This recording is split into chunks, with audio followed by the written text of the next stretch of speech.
So some context for today's video, being John Kwak's 5 lessons, is that John Kwak was recently relieved of his duty at Village Beaverton Church, and it was a relief of his role as a necessity to reestablish good relationships with the bank, because our church needed to reduce our spending by $240,000 for the year. So him, along with 3 other members, as well as a bunch of other administrative changes that have been going on since January of 2019 in order to reduce his budget, and the schedule had been accelerated, and thus John's position as adult education as well as a pastor in the church was removed. And so John came and graced Asian American Fellowship, a fellowship that he founded 7 years ago, and gave us his last sermon for Village Beaverton. And it was these 5 lessons that he wanted us to keep in mind, and what he had to show as a summary of his learnings up until this point. And so I'm making this video to offer anyone who wasn't there at the time, as well as anyone in the future who might just want to hear the words of a man who has studied vehemently the scriptures and philosophy in order to comprise these lessons that has helped him ground his faith and establish a spiritual life that we should aspire to imitate. So I'll just hop right into it. Lesson 1. That overbusyness cannot be taken seriously enough as a threat to our spiritual well-being. And the quote he used to support this statement was by Dallas Willard, which reads, "You must ruthlessly eliminate hurry from your life, for hurry is a great enemy of spiritual life in our world today." So the concept of eliminating hurry is suggested as one of filling up our schedules with too many things so that we're constantly busy and our schedules are just entirely full. And as a result, this can result to a diminishing of our spiritual life, being that we're not having our quiet times, or maybe just not a really serious quiet time. And in doing so, and in persisting in this lifestyle, we end up trying to fit God into our schedules rather than making God the emphasis or the priority of our schedule. And to ruthlessly eliminate this hurry, John went into the word ruthlessly and emphasized it as one that almost suggests a violent connotation to ruthlessly remove something, because that just shows how important he feels that eliminating this hurry is. Because when we're too busy and when we're too rushed trying to live of this world, we're not able to hear God, and we don't give him that silence and that genuine spiritual opportunity to connect. And thus this is something that he sees as a very important lesson, and one that he's been constantly having to work with, as he had to step down from his position as the leader of AAF because he knew that it was consuming his ability to pursue his spiritual life. And so he made the humble move of stepping down, and as a result, AAF was able to flourish. And the action of maintaining AAF, it was something that had become more and more difficult and draining rather than refreshing. And in eliminating one of his hurries, which was a very difficult one for him, he was able to pursue his spiritual life a little bit further. And so this is one of the lessons that he sees being incredibly important, and one that we should all take very seriously as well in making time to have a spiritual life, as in a world where everything is quicker, faster, and more convenient, it makes us feel like we can schedule for more things for ourselves, and we stop to hear that still small voice, and to meditate and pray and to read. And so that was our first lesson from John.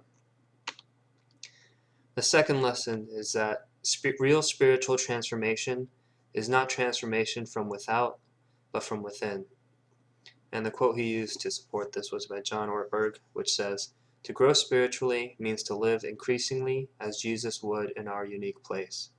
To perceive what Jesus would perceive if he looked through our eyes, to think what he would think, to feel what he would feel, and therefore do what he would do." And so, as this quote reads, it's to do as Jesus would do. That is the end result of what this spiritual transformation should be. And too often, what John was saying is that too often people see Jesus as an example of what we could aspire to be and what is really cool but not achievable. And what John was saying is that we can achieve it, and that the idea of impossibility is disallowing us from seeing our full potential, and that real transformation is from within and not from without. And the without is to suggest that it's not just the action of not doing something that you shouldn't do, that Jesus wouldn't do. And I guess the best way to say this is from what he was saying about the commandments, is that when Jesus says do not murder, or when the commandments say do not murder, Jesus says do not hate. Because as hate festers, it can cause this evil to grow from within and make you want to murder someone. And just because you withhold from the action of murdering, that does not mean that you have fulfilled the commandment. And that's what Jesus was teaching us, is that to not hate someone, you will never murder. And that you shouldn't even have such feelings if you are really spiritually transformed and if you are to truly fulfill that law. And so what this is showing us is that there is a lot more to truly being spiritually transformed than just following the commandments, because the Pharisees were known to follow the commandments better than anyone else. And John's challenge to us was to be better than the Pharisees.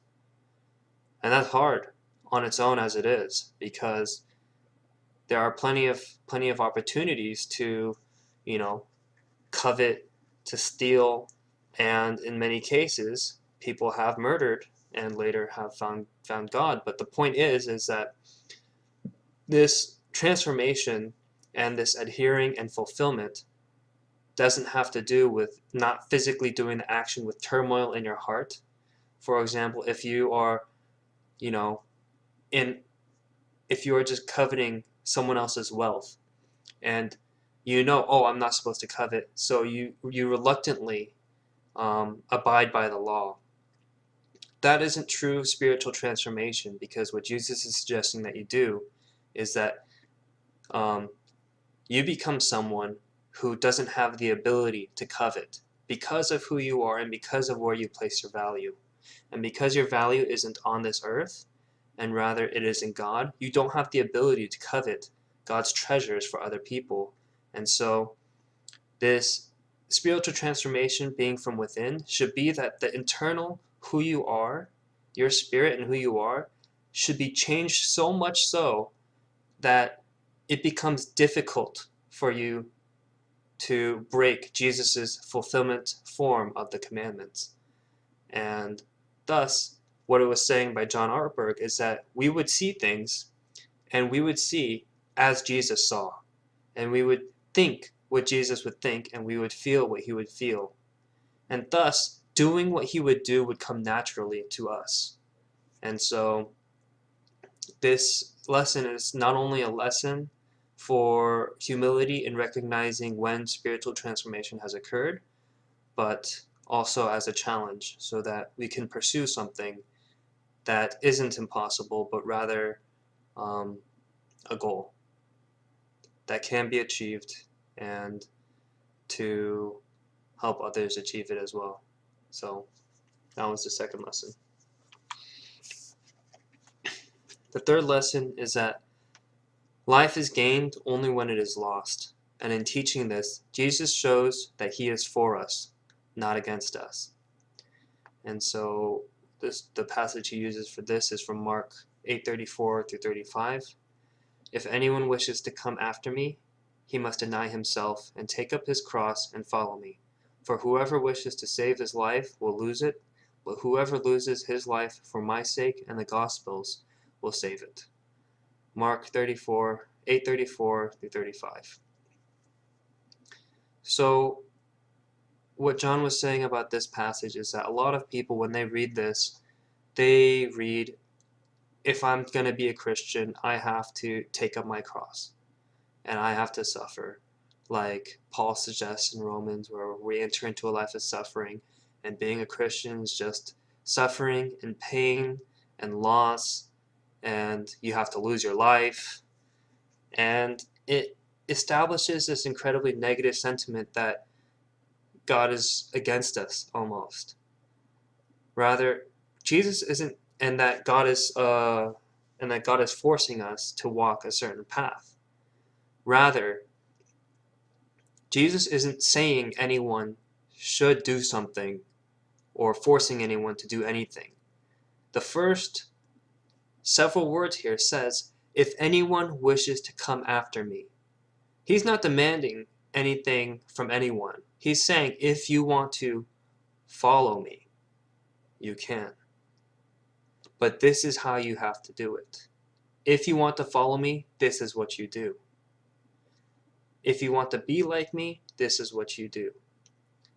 And in giving instruction on how to follow him, that is the greatest gift that anyone can receive from him, being that being with Jesus is eternal life. And thus, to not be given a guide would be to be against us to a degree. Because, if you're given an IKEA desk and no instructions, I would feel like IKEA is against me. But IKEA gives you full instructions and allows you to, assemble what you need to assemble, and you're guided, and then you can achieve what it is you need to achieve for your goal. And so Jesus does this very thing. And what John's lesson is that we, in reading this in a genuine fashion and in context, we can understand that Jesus is for us, not against us. And to be encouraged by this statement. And so that was lesson 3. Lesson 4 is that servanthood is a path to true greatness. And he uses John 13:12 through 14 for this, and it reads, So when he had washed their feet and taken his garments and reclined at the table again, he said to them, Do you know what I have done to you? You call me teacher and Lord, and you are right, for so I am. If I then, the Lord and the teacher, washed your feet, you also ought to wash another's feet.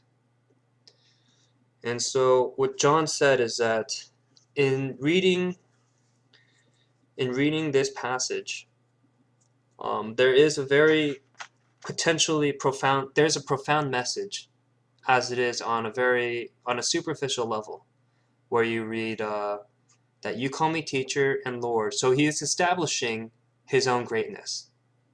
And it's a greatness that has been ascribed to him by his disciples. And in affirming it, he is then showing that he has washed feet, which is the lowest of lows to do to another person. And so this profound message, superficially read, is that because despite my greatness, I am still serving in this manner. Rather, John was saying that from his study, what he has recognized is that Jesus is giving them a guide to greatness and showing them that my greatness comes from servanthood. Jesus spent his entire life serving other people, and thus, to achieve such greatness, servanthood is a necessary component of it. And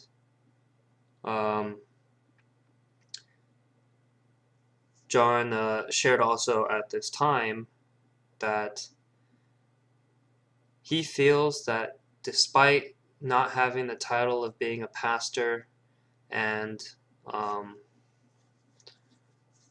I guess just not having the same circumstances and opportunities of serving others at a first glance, is that he was saying that he actually feels that opportunities to be great are the same every day. And this greatness can come from being a servant as a husband, a servant as a father, a servant as one man, one person to anyone else that he interacts with.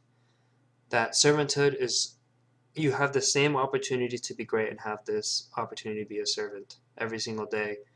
And that despite the hand that he was dealt, he recognized that he still had those same opportunities. And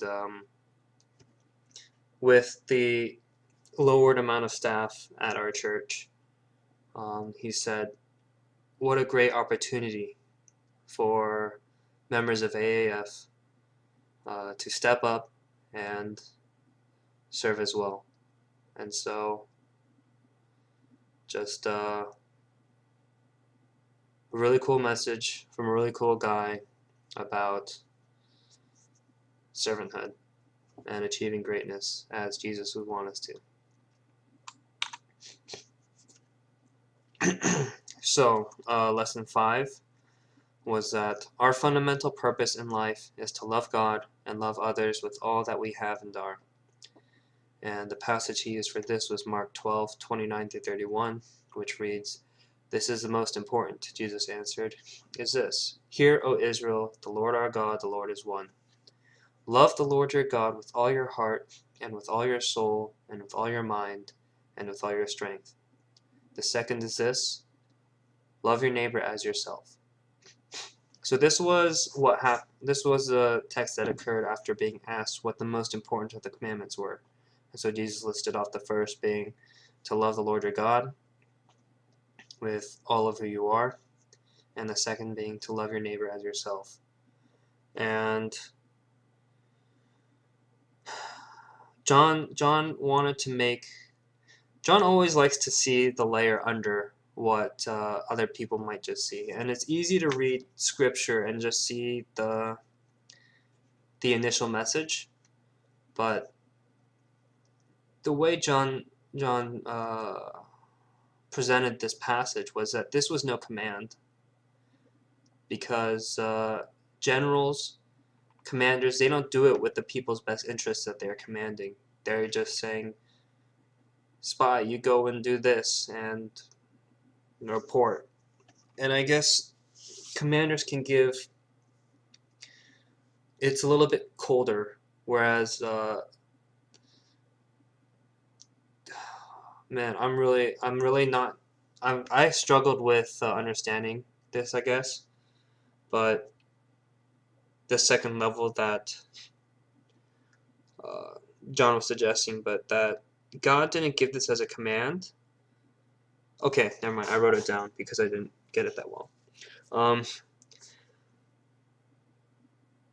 These commandments weren't given as commands, oddly enough, but it's because Jesus knows our purpose. He knows what we were made for, and that is to love God and to praise God. And so it is the same thing as telling a knife to cut. To tell a knife to I can't think of a quick analogy. It's very late right now. But Jesus is telling humans to love God the same way we would tell a knife to cut or a fork to fork, I guess. Yeah. And with this, he also stated, if you believe your purpose in life is comfort, you'll always feel threatened, because anything that can potentially disrupt that idea of comfort will scare you and will cause you to take action to avoid that.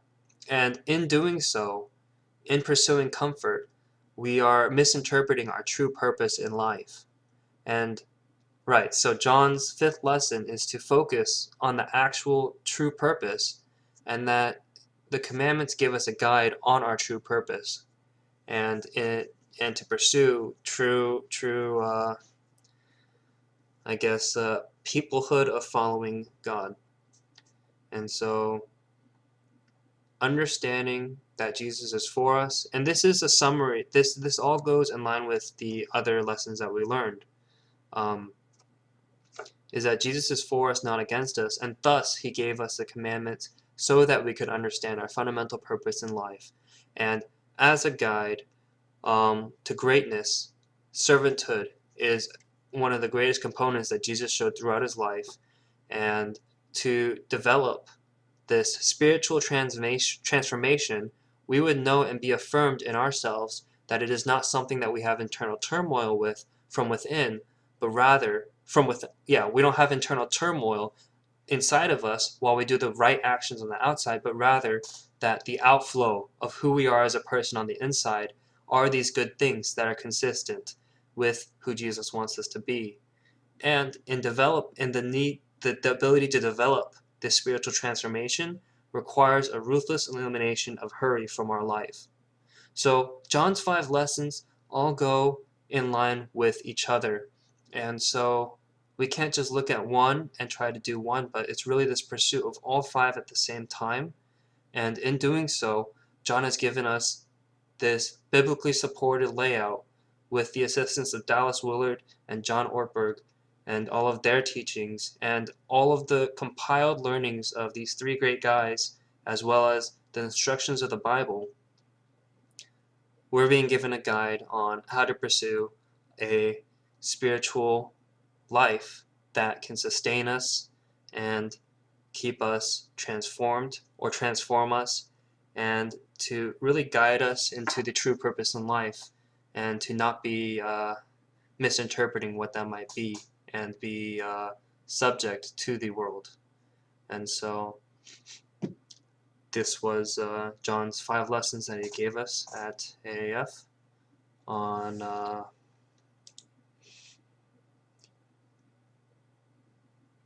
what was it? On May 31st. So I just wanted to share that with you guys, and it really is just a beautiful message. And yeah, that's it for this video. See you guys next time.